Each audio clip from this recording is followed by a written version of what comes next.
ಎಲ್ಲರಿಗೂ ನಮಸ್ಕಾರ ಸ್ನೇಹಿತರೆ. ಕರ್ನಾಟಕದಲ್ಲಿ 10 ಲಕ್ಷ ರೈತರ ಕೈತಪ್ಪಿದ ಕಿಸಾನ್ ಸಮ್ಮಾನ್ ಯೋಜನೆ. ಯಾರೆಲ್ಲ ಹೆಸರು ಕ್ಯಾನ್ಸಲ್ ಆಗಿದೆ? ಪಿಎಂ ಕಿಸಾನ್ ಹಣ ಬಾರದೆ ಇದ್ದಂಥವರು ಏನು ಮಾಡಬೇಕು? ಇದರ ಜೊತೆಗೆ ರೈತರ ಖಾತೆಗೆ ಪಿಎಂ ಕಿಸಾನ್ 20ನೇ ಕಂತಿನ ಹಣ ಈ ದಿನಾಂಕದಂದು ಬರಲಿದೆ. ಇದರ ಬಗ್ಗೆ ಕಂಪ್ಲೀಟ್ ಡೀಟೇಲ್ಸ್ ಪಡೆಯಲು ವಿಡಿಯೋವನ್ನು ತಪ್ಪದೇ ಕೊನೆವರೆಗೂ ನೋಡಿ. ಗೆಳೆಯರೆ, ನೀವು ಕೂಡ ರೈತರಾಗಿದ್ದರೆ ಅಥವಾ ರೈತರ ಮಕ್ಕಳಾಗಿದ್ದರೆ ತಪ್ಪದೆ ಈ ವಿಡಿಯೋಗೆ ಒಂದು ಲೈಕ್ ಕೊಟ್ಟು ಇದುವರೆಗೂ ನಿಮಗೆ ಎಷ್ಟು ಕಂತುಗಳು ಜಮಾ ಆಗಿವೆ ಅಂತ ಕಮೆಂಟ್ ಮಾಡಿ ತಿಳಿಸಿ.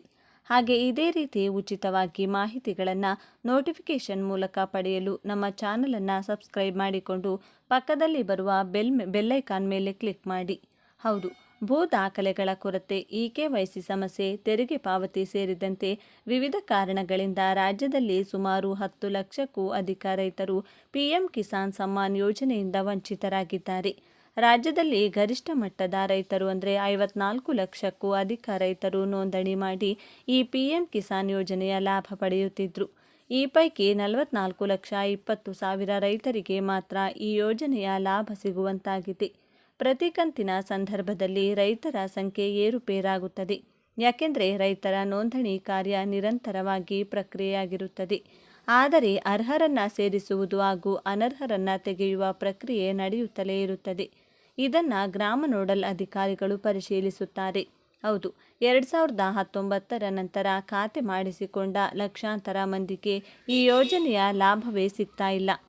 ಇದಕ್ಕೂ ಮೊದಲು ಯಾವ ರೈತರು ತಮ್ಮ ಹೆಸರಿನಲ್ಲಿ ಖಾತೆ ಹೊಂದಿರ್ತಾರೋ ಅಂಥವರು ರೈತ ಸಂಪರ್ಕ ಕೇಂದ್ರಗಳಲ್ಲಿ ಆಧಾರ್ ಮತ್ತು ಪಹಣಿಯೊಂದಿಗೆ ಫ್ರೂಟ್ಸ್ ಐಡಿ ತಂತ್ರಾಂಶದಲ್ಲಿ ಹೆಸರು ನೋಂದಣಿ ಮಾಡಿಸಿಕೊಂಡು ಇಕೆವೈಸಿಯೊಂದಿಗೆ ಕಿಸಾನ್ ಸಮ್ಮಾನ್ ಯೋಜನೆಯ ಲಾಭ ಪಡೆಯಬಹುದಿತ್ತು.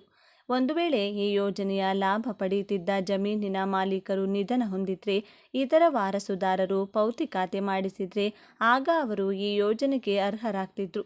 ಆದರೆ ಕೇಂದ್ರ ಸರ್ಕಾರದ ಮಾರ್ಗಸೂಚಿಯಂತೆ 2019 ನಂತರ ಜಮೀನು ಖರೀದಿಸುವವರು ಇದರ ವ್ಯಾಪ್ತಿಗೆ ಬರುವುದಿಲ್ಲ ಅಂತ ಕೃಷಿ ಇಲಾಖೆ ಹೇಳ್ತಿದೆ. ಪಿಎಂ ಕಿಸಾನ್ ಸಮ್ಮಾನ್ ಯೋಜನೆಗೆ ನೋಂದಣಿಯು ನಿರಂತರ ಪ್ರಕ್ರಿಯೆ. ಅಂದರೆ ಅನರ್ಹರನ್ನು ತೆಗೆಯುವ, ಅರ್ಹರನ್ನು ಸೇರ್ಪಡೆ ಮಾಡುವ ಕೆಲಸ ಸದಾ ಪ್ರಗತಿಯಲ್ಲಿರುತ್ತದೆ. ಒಂದು ವೇಳೆ ತಾಂತ್ರಿಕ ದೋಷ, ಇಕೆವೈಸಿ ಸಮಸ್ಯೆಯಿಂದ ಯಾವುದೇ ರೈತರ ಹೆಸರು ಯೋಜನೆಯ ಪಟ್ಟಿಯಿಂದ ಕೈಬಿಟ್ಟಿದ್ರೆ ಮರುಪರಿಶೀಲನೆಗೆ ಅವಕಾಶ ಇದೆ. ಆದ್ದರಿಂದ ರೈತರು ರೈತ ಸಂಪರ್ಕ ಕೇಂದ್ರಗಳಿಗೆ ಹೋಗಿ ಮತ್ತೊಮ್ಮೆ ಇಕೆವೈಸಿ ಮಾಡಿಸಿದರೆ ಅರ್ಹರಿಗೆ ಬಾಕಿ ಸೇರಿಸಿ ಹಣವನ್ನು ನೀಡಲಾಗುವುದು. ಹೀಗಾಗಿ ಅರ್ಹರಿಗೆ ವಂಚನೆಯಾಗುವುದಿಲ್ಲ ಅಂತ ಕೃಷಿ ಇಲಾಖೆ ನಿರ್ದೇಶಕರವರು ತಿಳಿಸಿದ್ದಾರೆ. ಹೌದು, ರಾಜ್ಯದ ಫಲಾನುಭವಿಗಳು ರಾಜ್ಯದ 44,20,000ಕ್ಕೂ ಅಧಿಕ ರೈತ ಫಲಾನುಭವಿಗಳಿಗೆ ಕೇಂದ್ರ ಸರ್ಕಾರದಿಂದ ಒಟ್ಟಾರೆ 884.01 ಕೋಟಿ ರೂಪಾಯಿಗಳನ್ನು ಪ್ರಧಾನಮಂತ್ರಿಯವರು ರೈತರ ಆಧಾರ್ ಜೋಡಿತ ಬ್ಯಾಂಕ್ ಖಾತೆಗಳಿಗೆ ವರ್ಗಾವಣೆ ಮಾಡಿದ್ದಾರೆ. ಹೌದು, ಪ್ರಧಾನಮಂತ್ರಿ ಕಿಸಾನ್ ಸಮ್ಮಾನ್ ನಿಧಿ ಯೋಜನೆಯಡಿ ಇದುವರೆಗೂ 19 ಕಂತುಗಳಲ್ಲಿ ಹಣವನ್ನು ಒದಗಿಸಲಾಗಿದೆ. ಈಗ ರೈತರು 20ನೇ ಕಂತಿಗಾಗಿ ಕಾಯುತ್ತಿದ್ದಾರೆ. ಈ ಹಿಂದೆ ಪ್ರಧಾನಮಂತ್ರಿ ನರೇಂದ್ರ ಮೋದಿಯವರು ಫೆಬ್ರವರಿ 24, 2025ರಂದು ಬಿಹಾರದ ಬಾಗಲ್ಪುರಕ್ಕೆ ಭೇಟಿ ನೀಡಿ ಬಾಗಲ್ಪುರದ ಕಾರ್ಯಕ್ರಮದಲ್ಲಿ ಎಲ್ಲ ರೈತರಿಗೆ ಪಿಎಂ ಕಿಸಾನ್ ಹಣವನ್ನು ಬಿಡುಗಡೆ ಮಾಡಿದ್ರು. ಈಗ ಪಿಎಂ ಕಿಸಾನ್ 20ನೇ ಕಂತಿನ ಹಣ ಬಿಡುಗಡೆ ಕುರಿತು ಕೇಂದ್ರ ಸಚಿವ ಶಿವರಾಜ್ ಸಿಂಗ್ ಚೌಹಾಣ್ ಅವರು ರಾಜ್ಯದಲ್ಲಿ ನಡೆದ ಕಾರ್ಯಕ್ರಮವೊಂದರಲ್ಲಿ ಪಿಎಂ ಕಿಸಾನ್ ಯೋಜನೆಯ 20ನೇ ಕಂತನ್ನು ಇದೇ ಜೂನ್ ತಿಂಗಳಲ್ಲಿ ಬಿಡುಗಡೆ ಮಾಡುವುದಾಗಿ ದೃಢಪಡಿಸಿದ್ದಾರೆ. ಆದ್ದರಿಂದ ಯಾವುದೇ ರೈತರು ಈ ಯೋಜನೆಯಿಂದ ವಂಚಿತರಾಗಬಾರದು. ಹಾಗಾಗಿ ಈ ಮಾಹಿತಿಯನ್ನು ನಿಮ್ಮೆಲ್ಲ ಸ್ನೇಹಿತರಿಗೂ ವಾಟ್ಸಪ್, ಫೇಸ್ಬುಕ್ ಮೂಲಕ ಶೇರ್ ಮಾಡಿ ತಿಳಿಸಿ. ಎಲ್ಲ ಬಿಪಿಎಲ್, ಎಪಿಎಲ್ ಮತ್ತು ಅಂತ್ಯೋದಯ ರೇಷನ್ ಕಾರ್ಡುದಾರರಿಗೆ ಇದೀಗ ರಾಜ್ಯ ಸರ್ಕಾರದ ಆಹಾರ ಮತ್ತು ನಾಗರಿಕ ಸರಬರಾಜು ವ್ಯವಹಾರಗಳ ಇಲಾಖೆಯ ವತಿಯಿಂದ 4 ರಿಂದ 5 ಪ್ರಮುಖ ಮಾಹಿತಿ ಗುಡ್ ನ್ಯೂಸ್ಗಳು ನೀಡಲಾಗಿದ್ದು, 3 ಗುಡ್ ನ್ಯೂಸ್ ಇದ್ದರೆ 2 ಪ್ರಮುಖ ಮಾಹಿತಿ ಸೇರಿದಂತೆ ಬ್ಯಾಡ್ ನ್ಯೂಸ್ ಕೂಡ ಎಲ್ಲ ರೇಷನ್ ಕಾರ್ಡುದಾರರಿಗಿದೆ. ವೀಕ್ಷಕರೇ, ನೀವು ಕೂಡ ಬಿಪಿಎಲ್, ಎಪಿಎಲ್ ಅಥವಾ ಅಂತ್ಯೋದಯ ಹೀಗೆ ಯಾವುದೇ ರೇಷನ್ ಕಾರ್ಡ್ ಗ್ರಾಹಕರಾಗಿದ್ದರೆ ಈ ಮಾಹಿತಿಯನ್ನು ನೀವು ಕೊನೆಯವರೆಗೂ ನೋಡಿ. ವಿಷಯ ಅಂತ ತಿಳಿದುಕೊಳ್ಳುವುದು ಅತ್ಯವಶ್ಯಕ. ವಿಡಿಯೋ ನೋಡೋದಕ್ಕೂ ಮುನ್ನ ತಪ್ಪದೆ ಈ ವಿಡಿಯೋಗೆ ಒಂದು ಲೈಕ್ ಮಾಡಿ ಹಾಗೂ ದಿನಾಲೂ ಇದೇ ರೀತಿ ಹೊಸ ಮಾಹಿತಿಗಳ ಅಪ್ಡೇಟ್ ಪಡೆಯಲು ಚಾನಲನ್ನು ಸಬ್ಸ್ಕ್ರೈಬ್ ಮಾಡೋದನ್ನು ಮರಿಬೇಡಿ. ಹೌದು, ಬನ್ನಿ ಹಾಗಾದರೆ ರೇಷನ್ ಕಾರ್ಡುದಾರರಿಗೆ ಬಂದಿರತಕ್ಕಂಥ ಗುಡ್ ನ್ಯೂಸ್ ಏನು, ಪ್ರಮುಖ ಬ್ರೇಕಿಂಗ್ ಸುದ್ದಿ ಏನು ಎಂಬುದರ ಕುರಿತು ಕಂಪ್ಲೀಟ್ ಡೀಟೇಲ್ಸ್ ತಿಳಿಯೋಣ.